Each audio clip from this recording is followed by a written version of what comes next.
Ayan, mag-open tayo ng package.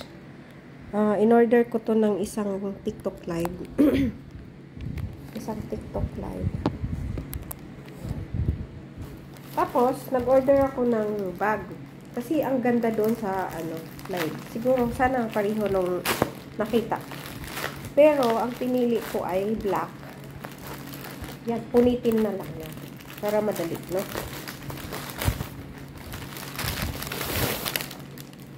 Oh, pwede naman.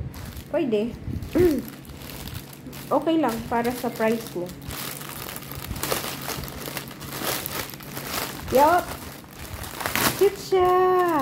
Saka siyang legit.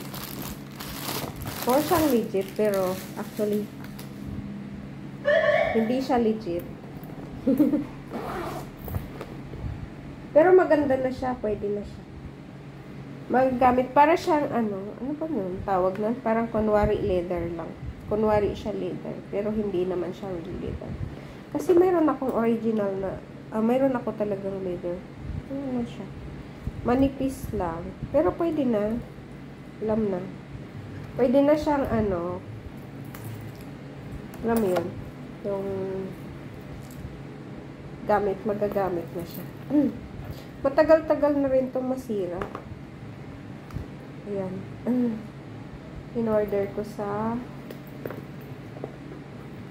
yun, TikTok live.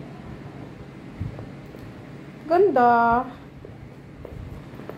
Diba? May patali-tali pang ganyan. Ayan, may patali-taling ganyan. So, cute. O, bili na kayo. Mura lang to eh. Ano lang to? Kano yung bili ko nito? 100 plus? Yan. Yan lang. Yan. Ganda, no?